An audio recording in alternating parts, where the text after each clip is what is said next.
Here we are, folks. We're live at Iowa Deer Classic. This is your host, Bruce Hutchin.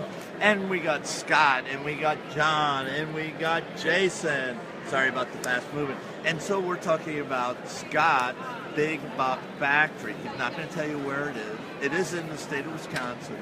But we're looking at the values of letting him hunt, letting us hunt his Big Buck Factory and someplace in Wisconsin. So continue on. Well, I guess my comment we're just talking about is everybody thinks you need to have a lot of acreage. It's not true. Scott's got 40 acres, right? 40 acres. And the thing is 40 acres can be way more productive than like 160 or 320.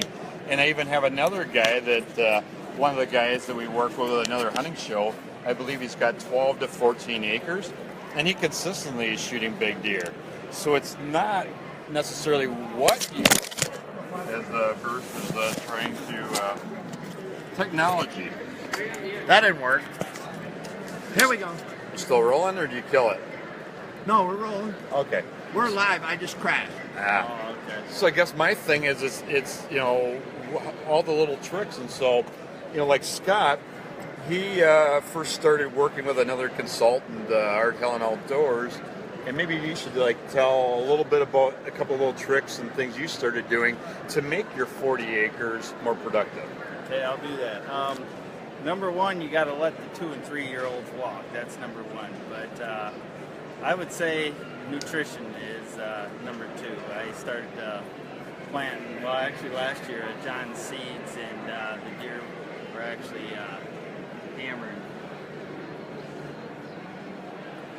hammering them. But a couple other things I did is bedding sanctuaries. I've got half my 40 acres I don't even hunt. So them 3 or 4 or 5 year olds have a place to go. They feel safe. I don't even go. The only time I go into it is in spring when I'm shed hunting, or when my wife and I go mushroom hunting, or when I got some maintenance work to do on the hinge cuts.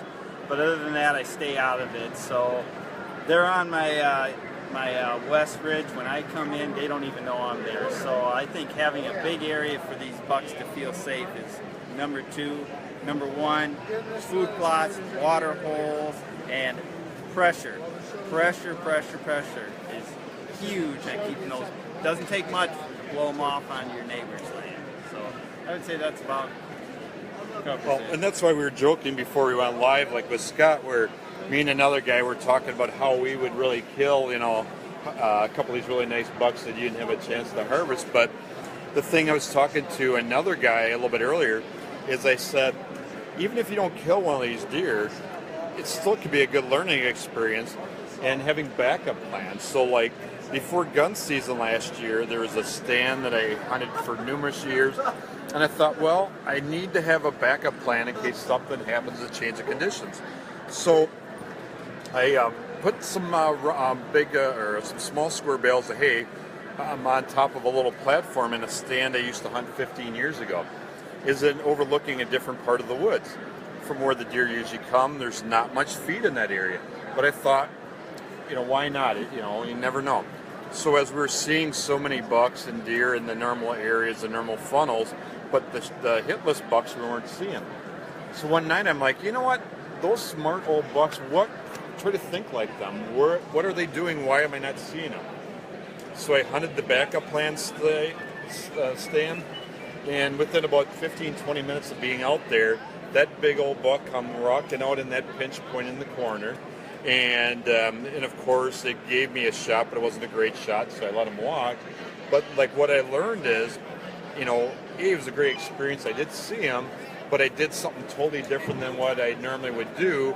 And so, in your case, maybe the answer is maybe you need to put a different stand location, or put a stand that maybe you only hunt 1 or 2 days during the year. Well, that's why I was going to go to my next thing. I think next year I'm going to put a couple stands.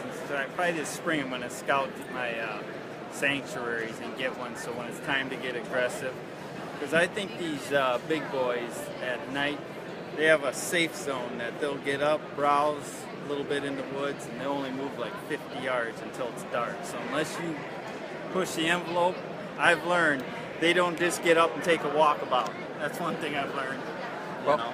and that's the thing from scouting cameras. Like, you can see Scott's got a little bit of advertising and that too. But what I've learned, I mean, with my trail cameras, and I forgot about a camera, and I was checking a bunch of pictures about a month ago, and it had been out there since October, and the camera wasn't super far from where I was hunting bow stand not that often.